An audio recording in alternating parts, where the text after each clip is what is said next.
2 दिन बाद TRE 2.0 होने जा रहा है, तो उसके पहले हम लोग कुछ जानकारी लोगों को दे दें, खास करके आपके माध्यम से कैंडिडेट्स को जानकारी बहुत आवश्यक है। पहली बात कि हर बार की तरह 1 घंटा पूर्व सेंटर पर एंट्री बंद हो जाएगा।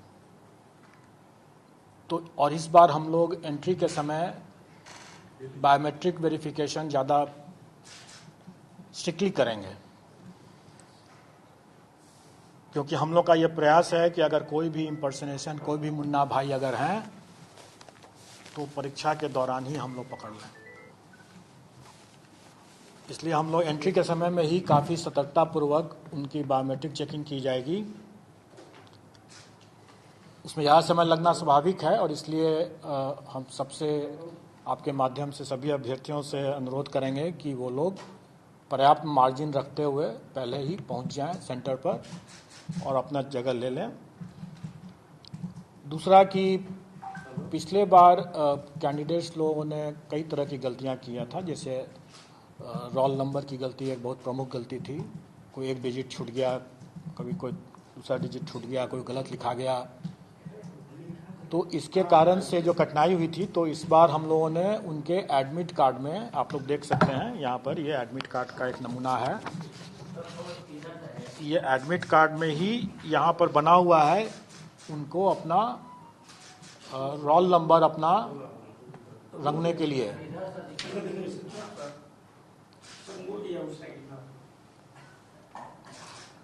इसमें कोई ऐसा कोई अजूबा चीज़ नहीं है जिसके लिए आपको फ़ोटो खींचने की ज़रूरत पड़े, लेकिन ये उनके लिए है कि अगर वो अपने घर पर बैठे हुए ठंडे दिमाग से, क्योंकि एग्जामिनेशन हॉल में प्रेशर में, तनाव में आकर के वो कई गलती कर देते हैं, इसलिए वो पहले ही अपना रोल नंबर लिख करके और गोला बना लें, गोला को रंग लें सही तरीके से। घर में है तो अपना जितने बार उसको करेक्शन करना अपना कर लें वो, और उसके बाद वो उसी को लेकर के आए वहाँ एग्जामिनेशन हॉल में, और फिर वो उसी गोला के हिसाब से OMR शीट में गोला बैठाएं, तो गलती नहीं होगी,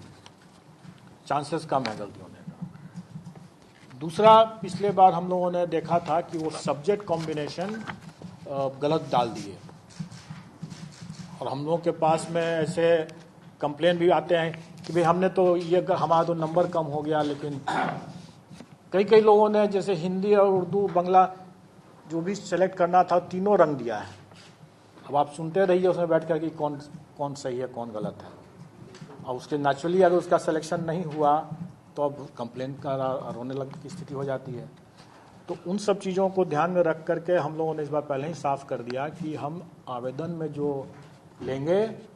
जो आप ठंडे दिमाग से, चूँकि आप आवेदन भर रहे हैं तो आप ठंडे दिमाग से अपना भर रहे हैं, जो भी सब्जेक्ट कॉम्बिनेशन चुन रहे हैं आप उसी समय चुन लें आराम से। और एग्जामिनेशन हॉल में हम कोई सब्जेक्ट कॉम्बिनेशन आपसे नहीं पूछेंगे,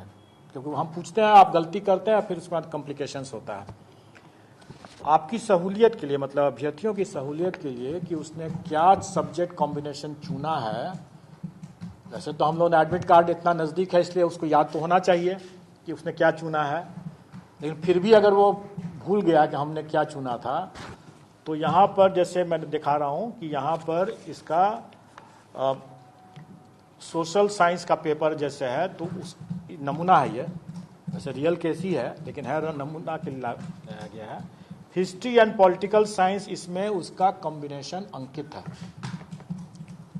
तो कहने का मतलब यह है कि अगर कोई भूल भी गया हो, अगर वो कि उसको हिस्ट्री पॉलिटिकल साइंस क्या कॉम्बिनेशन चूज करना है,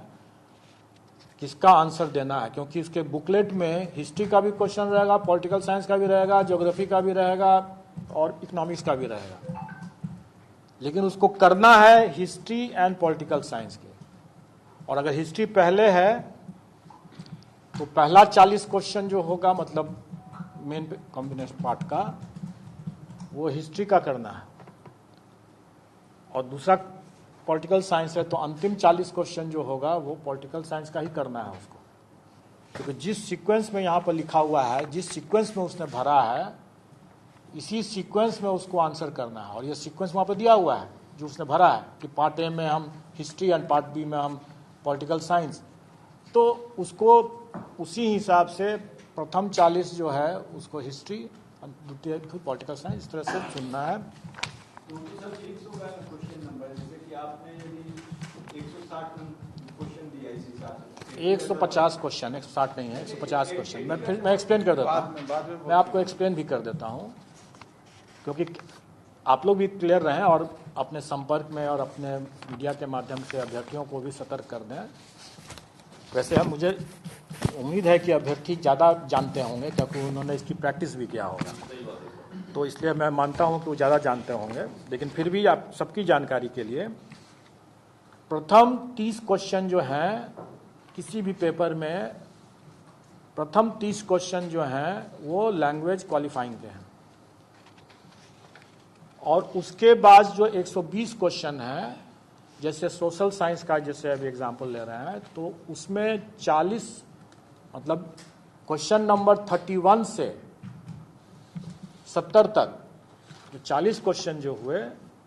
वो जनरल स्टडीज के होंगे, जो सोशल साइंस पेपर की बात मैं कर रहा हूँ। उसके बाद जो 71 से लेकर के जो 150 तक जो होंगे, तो 71 से 40 इसमें जोड़ दीजिए 110 तक, 71 से 110 तक जो होंगे, ये जो 40 क्वेश्चन होगा, इस कैंडिडेट ने चूंकि हिस्ट्री पहले चुना है, तो 71 क्वेश्चन नंबर से लेकर के 110 क्वेश्चन नंबर तक वो 40 क्वेश्चन जो है वो हिस्ट्री का क्वेश्चन देखेगा और हिस्ट्री के हिसाब से उसमें आंसर भरेगा OMR शीट में। और फिर 111 से लेकर 150 जो क्वेश्चंस होंगे वो उसको पॉलिटिकल साइंस, चूंकि इसमें लिखा हुआ है, तो वो पॉलिटिकल साइंस वाला पन्ना पलटेगा, उसका क्वेश्चंस देखेगा, और 111 से 150 पॉलिटिकल साइंस